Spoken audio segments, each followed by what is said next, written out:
That summer when I was 18, Charles led me to taste the forbidden fruit. I endured the pain but secretly felt happy the whole night, believing that my 6 years of secret admiration had finally paid off. Until the next day, when I overheard his friends teasing him. Not bad. Huh? The class belle was your first. I felt embarrassed and was about to slip away quietly. Then I heard Charles respond casually, as if it was nothing. Actually, I wanted to go after the school belle, but I was afraid she'd think I was too inexperienced. So, I had to practice my skills with Valentina first. I didn't say anything at the last moment. I silently changed my university application from Beijing to Guangdong. Chapter 1. Charles's words struck me like a sudden thunderclap on a clear day, catching me completely off guard. My mind went blank in an instant. On this sweltering summer afternoon, my entire body felt ice cold. The conversation in the classroom continued. The group seemed stunned for a moment before speaking again. Classic Charles, only the class belle is good enough for him to practice on. Doesn't that basically make her like one of those servant girls in ancient noble families? Charles chuckled carelessly. What nonsense. It's not like she lost anything, okay? Someone immediately chimed in. Yeah, though she's a bit too skinny compared to the school belle. Her figure is just. Annoyed, Charles threw a book at him, cutting him off. It was just in the heat of the moment. The atmosphere was already there. Besides, she didn't seem to be holding back either. The group exchanged knowing looks and started teasing him. Didn't expect the class belle to be the quiet but wild type. TSK. Our Charles is just too charming. A free meal right in front of you, why not take it? The class belle clung to Charles for so many years. Guess she finally got what she wanted. She must have been waiting to throw herself at you for ages. The laughter in the classroom grew louder. I bit my lower lip hard, clenching my fists tightly. It took all my strength just to keep myself steady, to stop myself from collapsing right at the classroom door. Footsteps approached from the end of the hallway. I snapped back to reality and fled in panic. In my desperation, I locked myself inside a bathroom stall. Chapter 2. Tears of heartbreak and humiliation had long since overflowed. Charles's words echoed in my mind, over and over again. Every single syllable shattered what little self-respect I had left. Had I not heard it with my own ears, I would never have believed that the man who had held me so intimately last night, entwined with me in passion, was the same person. So, it turns out that love isn't necessary for such intimacy. Even in moments of deep emotion and reckless abandon, one can still lie and deceive. The relationship I had foolishly believed to be my happily ever after was nothing more than a joke to others. The more I cried, the worse I felt. Yet I didn't even dare to make a sound, my body trembling uncontrollably. After a long while, my phone chimed with a message. It was from Charles. Take a cab home by yourself. My class has a gathering tonight. It's inconvenient for me to bring you along. I didn't reply. A moment later, another message followed. Make sure to buy the morning after pill yourself. I'm busy today. Don't forget to take it. Be good. I stared at the two messages, speechless. From dusk till dawn yesterday, Charles had taken me again and again. By the end, we were both utterly exhausted. Before drifting off to sleep, he had murmured twice. It was unplanned this time. I'll make sure to buy the pills for you tomorrow. He even reminded me that as a girl, I needed to take care of myself. That missing the pill could harm my body. At the time, I thought he was being responsible, that I had finally found my happiness. But now, in an instant, clarity struck me. I dug my nails into my palm, forcing back the tears, wiping my face. I straightened up and walked out of the restroom, too embarrassed to go to the pharmacy in person. I ordered the pills online. When the delivery arrived, I waited a long time before cautiously retrieving the package from my doorstep. With tears in my eyes, I swallowed the pill. As I sat on the carpet, staring blankly into space, I felt like all my strength had drained away. For 10 years, since moving next door to Charles, I had followed him around like a little shadow. I never once considered what life would be like without him. I didn't dare to, but from now on, it would be just me. Outside the floor-to-ceiling window, the city lights flickered on, then off again. I had no idea how much time had passed when my best friend, Alice, called me on video. Tina, why didn't you come to our class party with Charles tonight? That girl from the literature class, Daniela, is here though, since you're not around. She's practically glued to Charles, throwing herself at him. As Alice finished speaking, she turned her camera around. In the dim corner of the private lounge, Charles sat closely next to Daniela. Tonight, Daniela wore a cropped top and a tight denim skirt, accentuating her slim waist and long legs. They were slightly distanced from the others. Even their conversation seemed intimately close, like a whispered exchange between lovers. Even through the screen, the atmosphere was undeniably suggestive. A sharp pain clenched my chest. Charles had said he was thinking of pursuing her this afternoon. Apparently, by tonight, he already had. Daniela was chosen in a game of truth or dare and had to do push-ups in the cowgirl position with a male partner of her choice. Predictably, Charles immediately volunteered. The group erupted in cheers. Blushing, Daniela obediently lay down on the sofa. Charles positioned himself above her and began doing push-ups, his movements precise and controlled. He seemed determined not to touch her until the final push-up. Whether from exhaustion or intent, he lost his balance and collapsed directly onto Daniela. The screams and laughter around them grew deafening, nearly shaking the walls. Both Charles and Daniela flushed an even deeper shade of red. Amid the crowd's wild encouragement, Charles suddenly leaned in and kissed Daniela. A deep, passionate French kiss. They were lost in it for 3 whole minutes before finally pulling apart, reluctant to let go. For those 3 agonizing minutes, I stared at the screen, motionless, barely remembering to breathe. It felt like my heart was being ripped apart. I wanted to cry, but after shedding so many tears earlier without drinking any water, I had none left to shed. TSK. Tina, did you see that? They were practically drooling all over each other, Alice remarked, clicking her tongue before turning the camera away and stepping outside. She found a quiet corner and spoke seriously. Tina, don't be mad at me. If I didn't make you see this with your own eyes, you wouldn't have let go. My throat was dry and hoarse, my words barely audible. I'm not mad at you. I could only blame myself for being blind all these years. I thought that because Charles had let me stay by his side for so long, that position would always be mine. I just can't stand how he acts all innocent, knowing you've loved him for so long, but still stringing you along, letting you fall deeper and deeper. You saw everything just now. I really hope you take this seriously. Don't let him waste another 4 years of your life in college. He won't. Alice. I interrupted her, my voice calm. I won't give myself that chance again. Alice.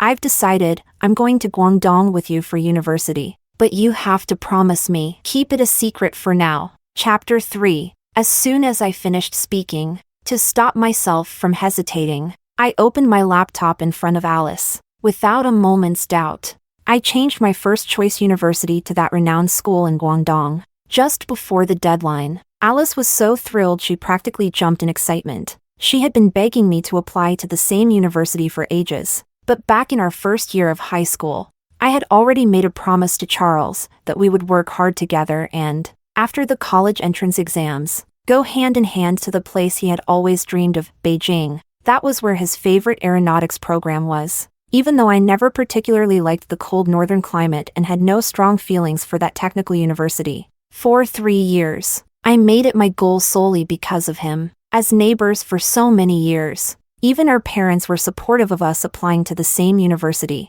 Everyone, including myself, believed that once we became adults, Charles and I would naturally end up together. But now, I couldn't find a single reason to go to Beijing anymore. Or rather, after today, if I continued clinging to Charles like before, I wouldn't even be able to respect myself. I just wanted to get far away. It didn't matter where, as long as it wasn't where he was. He was heading north, so I would go south. Before bed, I filled the bathtub to the brim, hoping to wash everything off completely. But when I took off my clothes, the bruises on my skin were still starkly visible. Memories of last night surged back against my will. The searing warmth of his skin as we held each other tightly. His hot breath against my ear in moments of passion, the remnants of it all still seemed to linger in the air. I shook my head violently, desperate to rid myself of those absurd thoughts. grabbing the roughest bath towel I could find. I scrubbed my skin over and over again,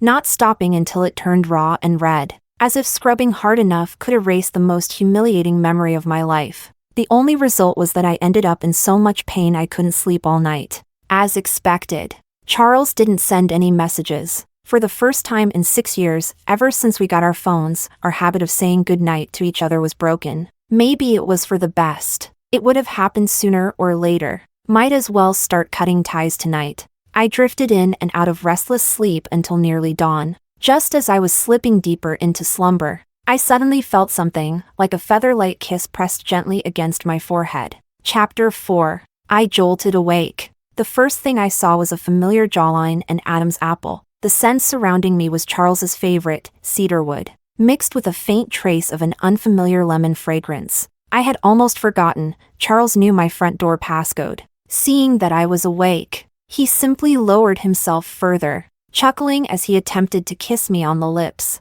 I turned my head away in panic, pushing him off. I scrambled to the other side of the bed. Charles paused for a second before teasing me with a smile. Why so shy? I didn't answer. Instead, I pulled the blanket over my head. Charles, ever persistent, yanked at my covers while chiding me. Valen, getting bold now, aren't you? Didn't even say goodnight to me last night, and you had the nerve to turn off your phone and go to sleep? And now you're avoiding me? Before I could react, he swiftly slipped under my blanket. I gasped as he wrapped me completely in his arms. Come on now. How many times do I have to tell you? Breakfast is a must.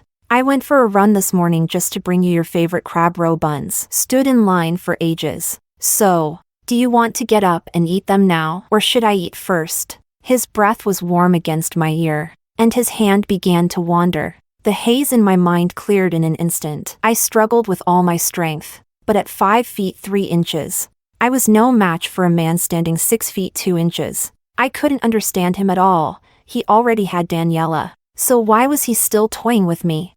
I fought against him for a while, panting from the effort, but instead of breaking free, I found myself held even tighter. What's with the tantrum now? Are you mad? Just because I didn't take you to the party last night? I stayed silent. He buried his face in the crook of my neck and laughed. Let me guess, your best friend ratted me out. It was just a game. Are you seriously jealous over that? You're still the same as always, whenever I get a little close to another girl. You sulk. I was beyond furious, not even knowing where to begin. The moment of clarity came swiftly. I remembered what I learned in military training. With all my strength, I drove my knee upward.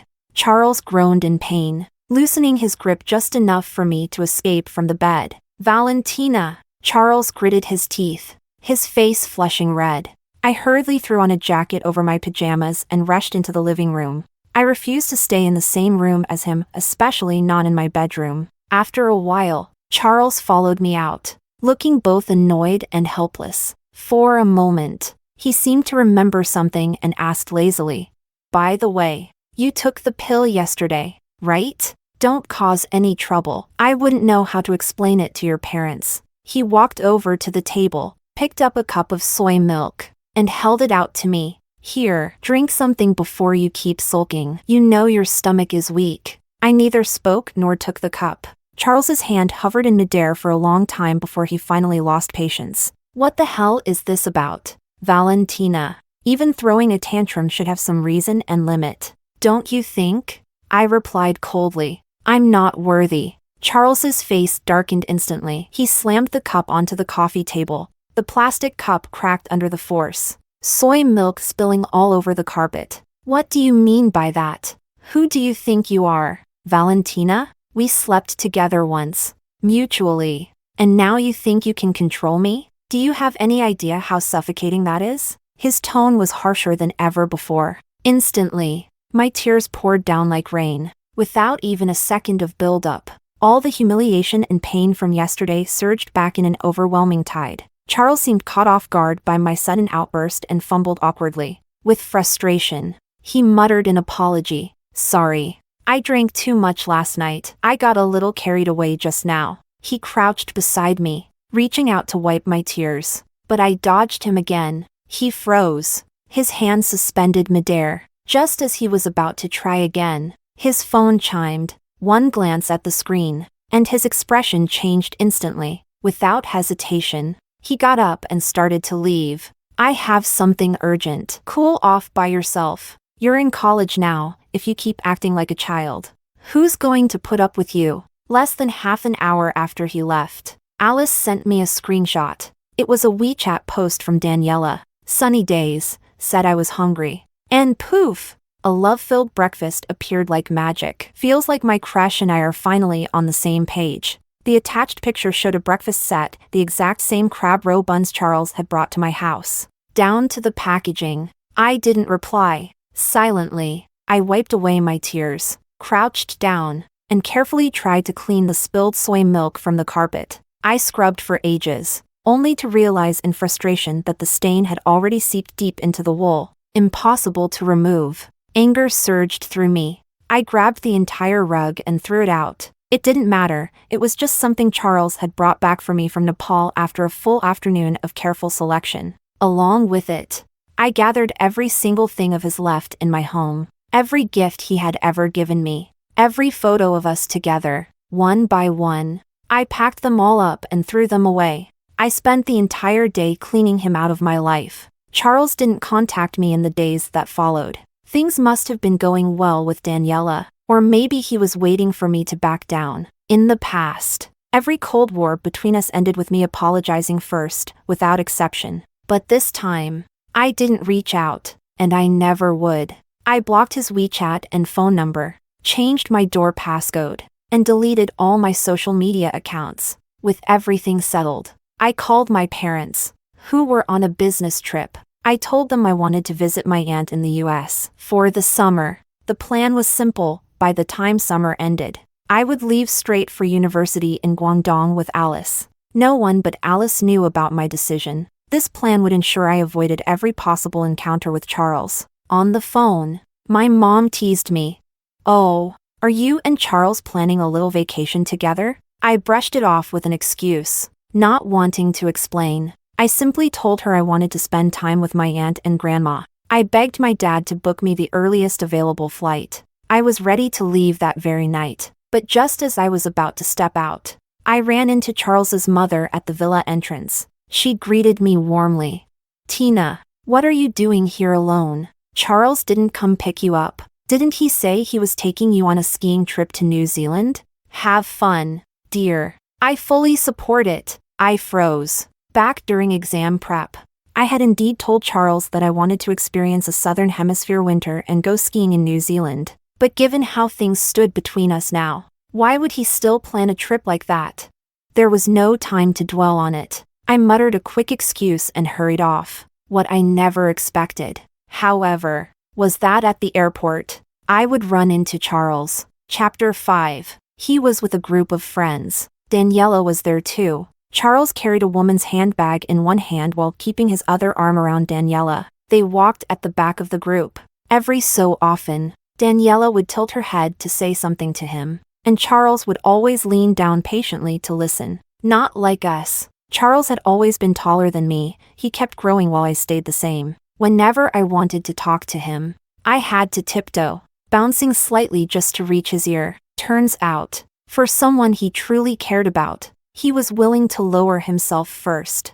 I took a deep breath, told myself to have some dignity. What he did had nothing to do with me anymore. If I kept overthinking, I'd slap myself awake. But there was only one path leading to the boarding gates. I had no choice but to trail far behind them. After what felt like forever, we finally reached a fork in the corridor. Charles seemed distracted. He made several phone calls, but none of them connected. He kept fiddling with his phone, frustration clear on his face. Eventually, he borrowed a friend's phone and, looking visibly annoyed, disappeared into a nearby restroom. Moments later, my phone rang, an unfamiliar number. "Valentina, looks like you're really mad this time. You won't even call me unless I reach out first? You even blocked me? Fine.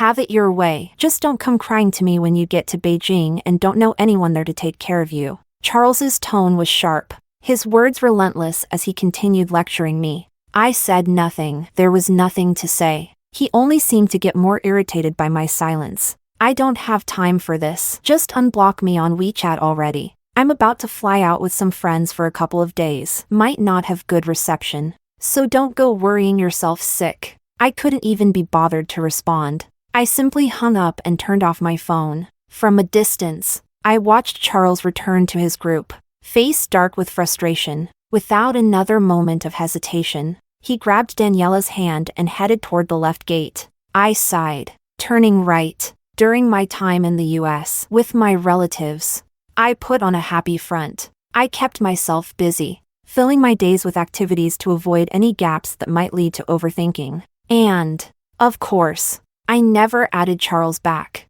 Still, Alice and some other friends would occasionally update me on his whereabouts. Apparently, Charles and his friends had spent quite a while in New Zealand. For some reason, he had been unusually diligent about posting updates every day. This was a stark contrast to the Charles I knew, the one who barely bothered with social media for months at a time. His posts varied, short clips of him skiing at high speed, pictures of extravagant meals, wild all-night parties. But the most frequent ones were group photos, laughter and mischief on full display as they played around in the snow. Even though I had no interest in following his life, people kept sending me his posts. Everyone seemed curious, asking me in subtle ways why I hadn't gone to New Zealand with him. I didn't know how to explain, so I just brushed it off, saying I had family matters to attend to in the US. Other than Alice, who outright called him a scumbag every time. Most people hesitated to say much in front of me. I knew why. They had noticed it too. In every photo Charles posted, he and Daniela were side by side, inseparable. But that spot next to him had been mine for so many years. Every time I saw those pictures, my face remained calm, but deep down, my heart would tighten with a dull ache. After all, he was my first love, the one I had sincerely cherished for so long. In the quiet hours of the night, I still found myself mourning the loss. There were moments of bitterness, of unwillingness to let go, but then I would remember his cruel words, and I would mentally slap myself again and again. Valentina, don't be pathetic. Don't give him more reasons to look down on you. Just endure a little longer. Once this withdrawal phase is over, everything will be fine. We had gone an entire month without speaking, the longest Cold War we had ever had. Distance and time were the best medicine. I had made it through the hardest part. I was finally at a point where I could go days without thinking of him. And just then,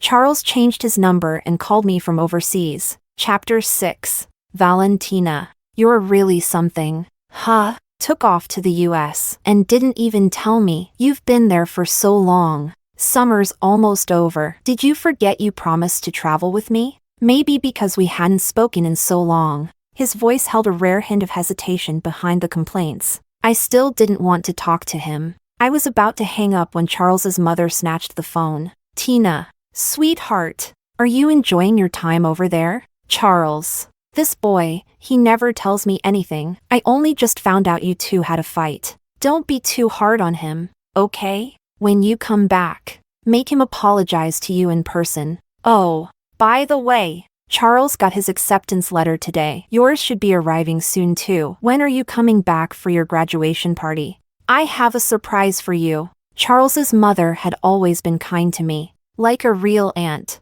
I couldn't bring myself to hang up on her, so I simply listened as she rambled on. Auntie, I'm not planning to have a party. My parents are busy traveling all over the place, and my relatives can just send their congratulations online. I probably won't be coming back anytime soon either. I'll just return in time for school registration. Before I could finish, Charles was back on the line. His breathing was heavy, his anger palpable even across the Pacific. Valentina, I'm already lowering myself to make peace. How long are you going to keep sulking? If you don't come back soon, don't blame me for heading to Beijing without you. His words were cold, a warning. He waited for my response. But when none came, he added, think carefully, don't regret it. I hung up immediately and blocked the number. I sat in a daze for a while before deciding to take a walk outside. But just as I stepped out, my mom called me on video. It turned out my acceptance letter had arrived at home. When my parents saw which university I had chosen, They were completely shocked. Tina, why didn't you discuss this with us before changing your choice? Does Charles know? His mom was just asking me this morning if your acceptance letter had arrived. Dad peered into the camera with concern. Sweetheart, how can we feel at ease with you going to Guangdong all alone? Aren't you terrified of heat and cockroaches? You really think you can survive there? Don't call me crying when you need me to come catch a cockroach for you. I had no words, so I blurted out all the good things about my chosen university and reassured them that Alice would be with me. But they were still uneasy. Did you and Charles fight? Even so, you shouldn't make such a big decision out of impulse. What if you regret it in a few days and want to go looking for Charles? Then what? Exactly. You're choosing long distance for 4 whole years. You couldn't even last 2 weeks at your grandma's during summer break without whining to come home to Charles. The more they talked, the worse I felt. So I decided to lay everything out once and for all. Charles has a girlfriend now. It wouldn't be right for me to stay that close to him. Mom, Dad, I have my own life. I don't want to live in his world anymore. Please, just support my decision and don't tell anyone yet. My parents exchanged glances, silent for a long time before finally agreeing. The only condition they had was for me to return home soon. School was starting soon, and they wanted to spend more time with me before I left. Mom mentioned that after receiving his acceptance letter, Charles had gone on another trip with friends the very next day. He hadn't been home for days. Meanwhile, his mother kept asking my mom when I would be back. The day I returned, my parents were both dressed formally when they came to pick me up at the airport. I fell asleep in the car, but when I woke up, I realized we had stopped in front of a 5-star hotel. Still groggy, I was being pulled inside by my mother. And then, just as we stepped into the grand lobby, I saw Charles. I froze. He stood near the fountain in a perfectly tailored suit. His tall, lean frame effortlessly elegant. Over just one summer, the boyishness had faded from his features, leaving behind the version of him I had once imagined he would grow into. An indescribable mix of emotions swirled inside me. After all the effort I put into avoiding him, our reunion happened so abruptly. I must have looked stunned because my mother whispered an explanation. Tina, today is Charles's graduation party. We figured we'd pick you up and come straight here for dinner. Dad added casually. Tina, you didn't want to have a party, right? Charles thought ahead and had his parents schedule this for the day of your return, so it's kind of a joint celebration for you both. As if sensing my presence, Charles glanced over. Our eyes met. My heart skipped a beat, even though I had mentally prepared myself for this moment while I was in the U.S. I still felt nervous when it finally happened. Charles reacted first. He was about to walk toward me when Daniela suddenly appeared, linking her arm through his. Smiling brightly, she pulled him along as they approached. Valentina, you're back? Daniela beamed. That's great! I finally get to meet you properly. I always saw you and Charles together back in school, but since I was in the other class, we never got the chance to talk. It's such a shame. She was being so polite that I had no reason to ignore her. Forcing a weak smile, I simply nodded. Charles's expression turned slightly stiff. He spoke in a deliberately casual tone, but there was an odd edge to it. What's there to meet? She's just a sulky little brat who loves throwing tantrums. I honestly thought she had run away to the US for good.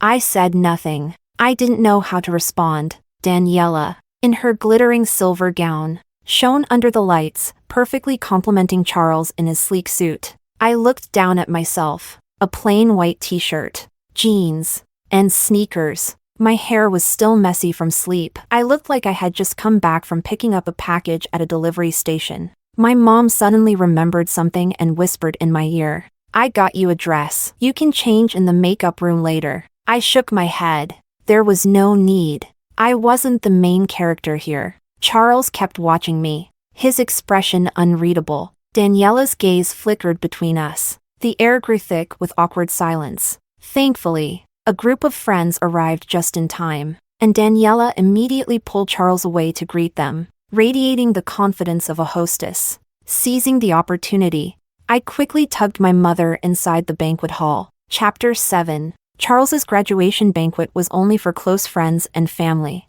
so there weren't too many people in attendance. When familiar faces saw me, their surprise was obvious. I merely smiled and greeted them, pretending not to notice. But their eager, gossip-hungry expressions were impossible to miss. Even when I just stepped out onto the balcony for some fresh air, I could still hear a few friends cornering Charles in the hallway, trying to pry information out of him. Didn't you say Valentina cut ties with you over the whole thing with the campus belle? So, she still couldn't let go and came looking for you? Charles let out a low chuckle. She's just being childish. Give it a couple of days. She'll come around. We've known each other for too long. There's no way she'd actually cut me off for good. One of the guys sighed. Honestly, Valentina's a good girl. You two have been together for years. And she practically does whatever you say. We all envy that. So now you've got a childhood sweetheart on one side and your dream girl on the other. Tough call.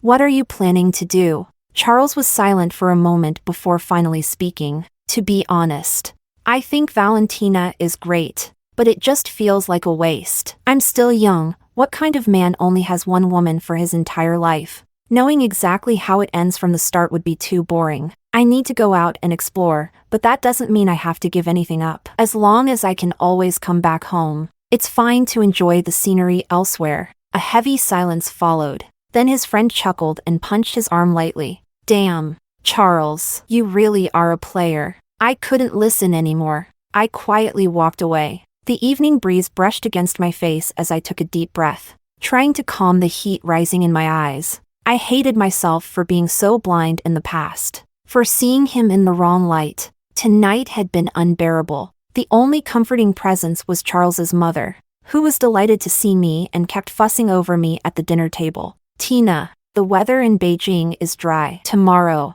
have Charles take you to the IFC mall to stock up on hydrating skincare products. That's not necessary. Auntie, there are plenty of malls in Beijing, and online shopping is super convenient too. She chuckled and turned to my mom. I've already prepared Tina's dorm essentials along with Charles's. Bed sheets for all seasons. Thick comforters, especially for winter. When it gets really cold, I even got her a few sets of down jackets. You're always busy, so no need to worry about her. My mom looked a little uncomfortable. Those things were completely useless in Guangdong, but not wanting to embarrass Charles's mother, she simply thanked her politely. Meanwhile, Daniela's expression had visibly soured, but Charles's mother didn't seem to notice. She continued speaking warmly, turning to us both. Once you get to Beijing, you'll be each other's closest support. Charles, take care of Tina properly and don't make her upset again. Understood? Charles shot me a look, his voice indifferent. TCH. Her wings are fully grown now. She doesn't need me. She can fly on her own. An awkward silence settled over the table. Then, Daniela suddenly spoke up, her voice light and sweet. Auntie, my university is in Beijing too. Don't worry. I'll take good care of Charles. Besides, Valentina will be all the way in Guangdong, which isn't very convenient, right? The moment she said that, Charles and his parents visibly froze. Guangdong? They all turned to me in unison. Daniela looked startled. Charles, you didn't know? The honor roll list was posted at school. Oh, right, you haven't been back, have you? All eyes were on me, under the weight of their stares. I simply nodded. My mom spoke up to explain. Tina changed her application at the last minute. She wants to study in Guangdong. It's a great university and a program she really likes. Charles didn't believe it. He grabbed my wrist, demanding confirmation. Valentina, you're going to the same university as me. I saw you fill out the application with my own eyes. His grip hurt. Annoyed, I snapped back. Yeah, I changed it. What? Do you have a problem with that? Charles looked at me in disbelief before laughing coldly. You're joking, right? You, who jumps onto me at the sight of a cockroach, you're seriously going to Guangdong? I pulled out my phone, opened my photo album, and displayed the high-resolution picture of my acceptance letter. I held it up in front of his face. Charles took my phone, zoomed in and out, staring at it for several long moments. Then, to everyone's shock, he let out a short, incredulous laugh.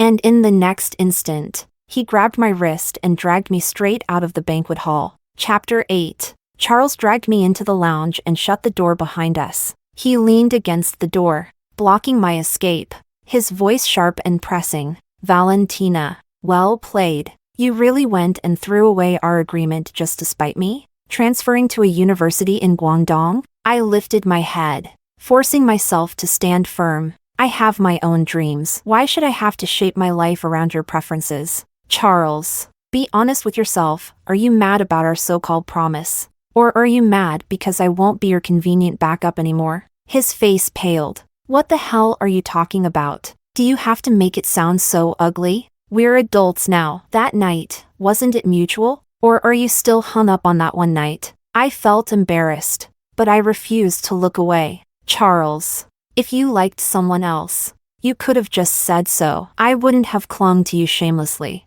But you didn't like me, and yet, you let me chase after you like a moth to a flame. That must have felt pretty good. Huh? He still didn't get it. People don't walk away until they've exhausted every last bit of hope. His expression darkened, flushed red from anger. Or perhaps guilt. Do you even hear yourself? Valentina? What kind of nonsense? He couldn't finish. We've known each other since we were 8. We're 18 now. If you're choosing to betray this relationship, then let's not even be friends anymore. That was the last thing he said before storming out of the hotel. From that day until the moment I left for university, I never saw Charles again. Alice sent me a screenshot of his public relationship announcement with Daniela, but I didn't even bother opening it before deleting the message. I blocked all the mutual friends who still talked about him. There was no reason to care anymore. The only unfortunate coincidence was that, on the day I left for Guangdong, I ran into Charles at the airport. He was with Daniela. Of course. As we crossed paths, he greeted my parents out of politeness but didn't spare me a single glance. We walked past each other, neither of us looking back. Before boarding, I happened to glance sideways, and at that exact moment, I saw Charles entering his own gate. He cast a cold glance in my direction, then disappeared inside without hesitation. The person I had grown up alongside. From now on, our paths would never cross again. Finally, we're going in different directions. I wish you well. I whispered the words in my heart.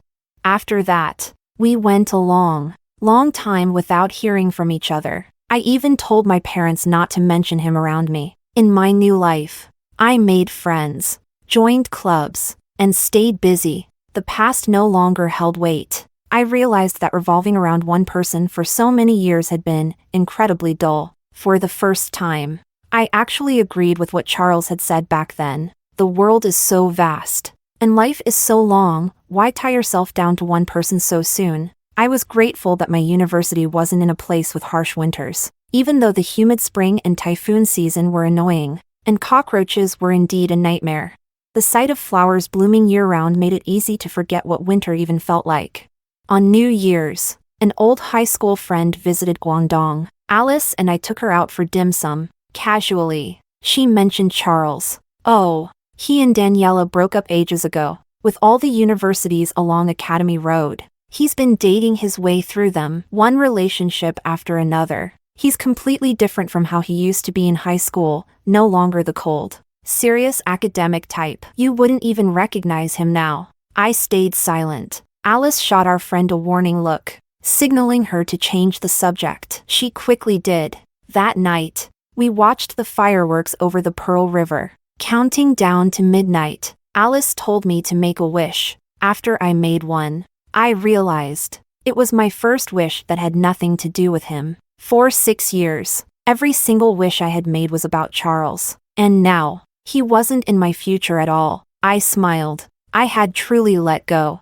For my first winter break in college, I missed my parents terribly. The moment exams ended, I rushed home. But the last thing I expected was, Charles was at the airport, with my parents, waiting to pick me up. Chapter 9. After half a year apart, both Charles and I had changed quite a bit. He looked thinner, and his hair was dyed though. Of course, he was still as good-looking as ever. I had never been good at reading people, but at least my sense of aesthetics had never failed me. Otherwise, I wouldn't have been foolish enough to follow him around since we were kids. I hesitated only for a brief moment before walking over with a bright smile, greeting him naturally. Charles, brother, you're here too? His hand, which had been reaching for my suitcase, froze midair. He looked at me in shock. Our parents had tried countless times to get me to call him brother when we were younger. I had stubbornly refused. But now, with a new mindset, it just came out naturally. Charles, on the other hand, seemed unable to accept it. It took him a long time to steady himself before finally taking my luggage with slightly trembling hands. My mom leaned in and whispered.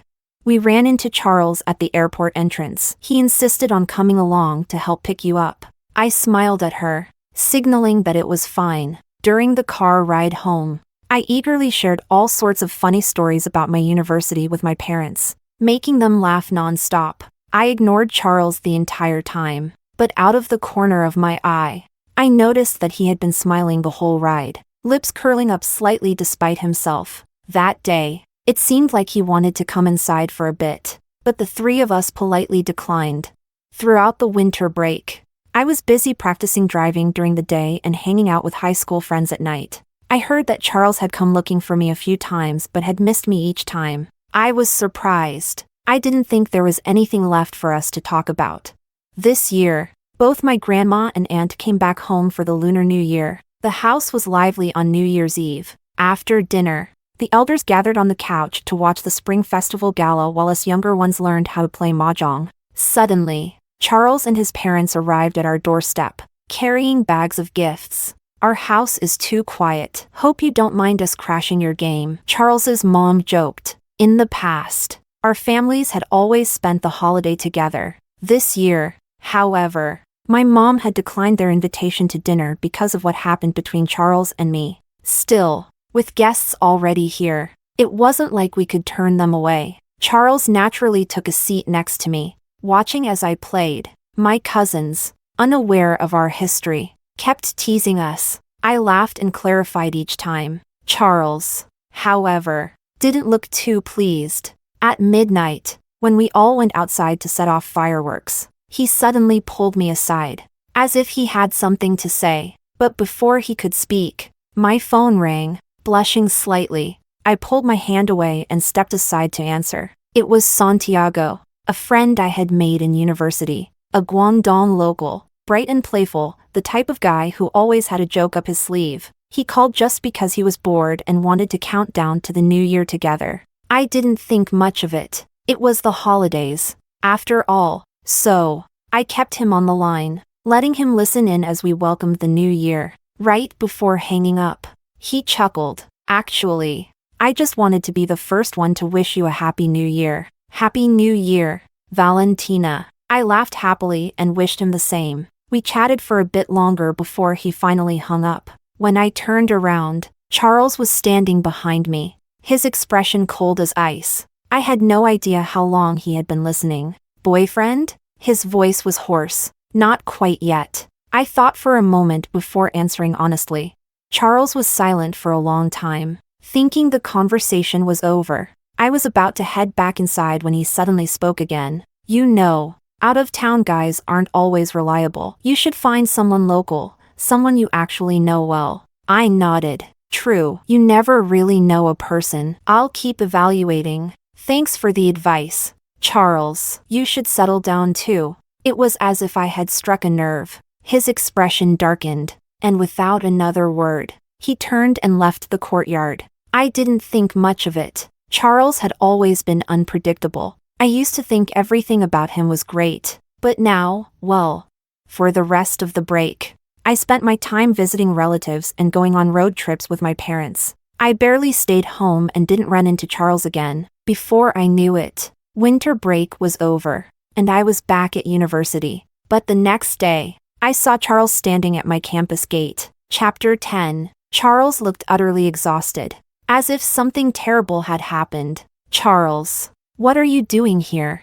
I wanted to see what your university is like and check if you're doing well in Guangdong. I smiled and answered. I'm doing great. The food here is amazing. If you have time, look up some recommendations and try it yourself. He looked a little awkward and didn't reply directly. Tina, can't you go eat with me? Just this once? Before I could answer, another voice cut in. Sorry, but Valentina already has a date with me. You'll have to take a number and wait in line. Santiago walked over and stood between Charles and me, visibly tense, their eyes locked, and sparks flew in the air. Valentina, did you come back to school early just for him? Charles's tone carried an emotion I couldn't quite place. I had no idea what he was thinking, but there was no need for me to explain anything to him. Sorry, Charles. We're heading to lunch now. See you around. I nudged Santiago, who was still frozen in place. Come on,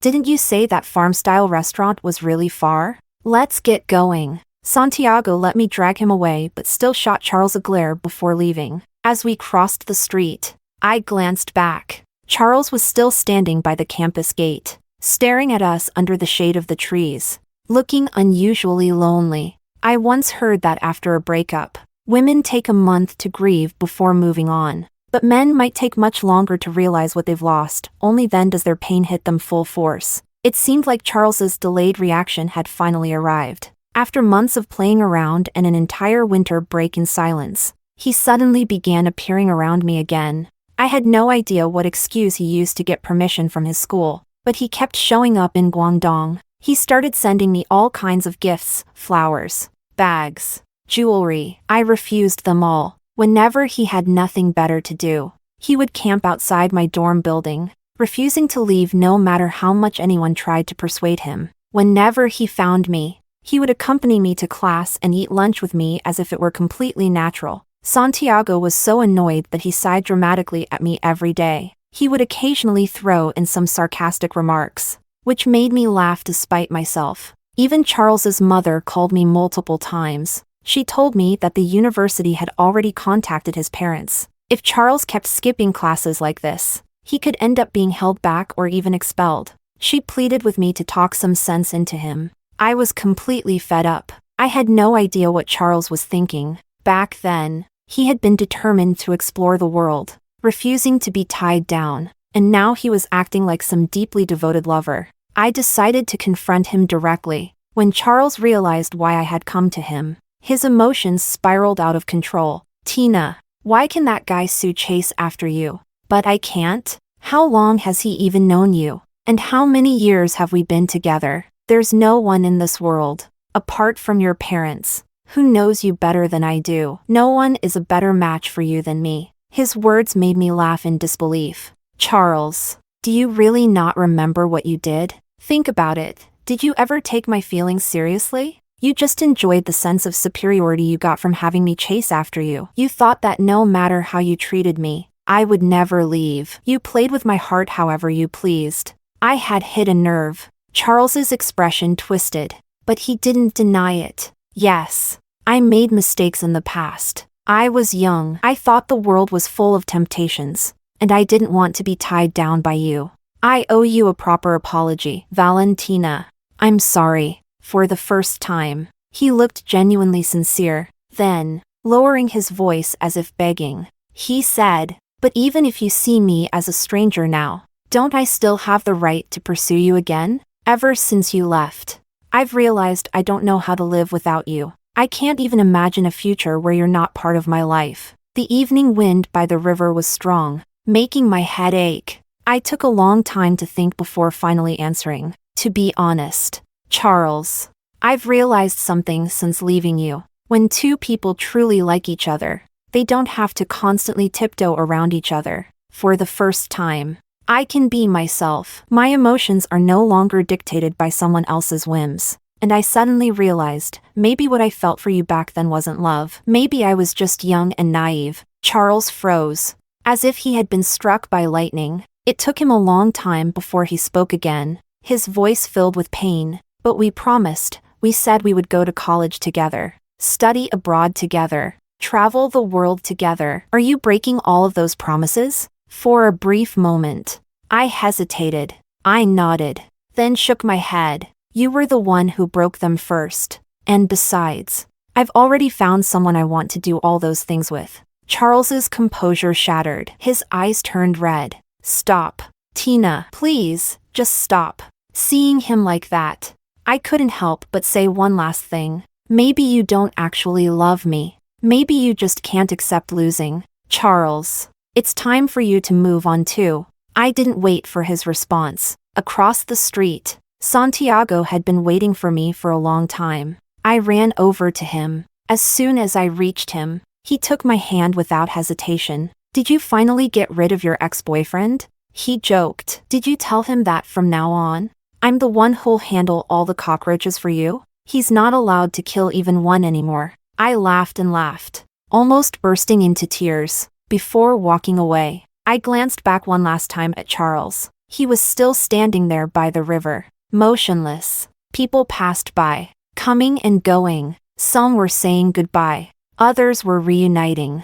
But for Charles and me, this was our final farewell, like the rain that falls and fades away.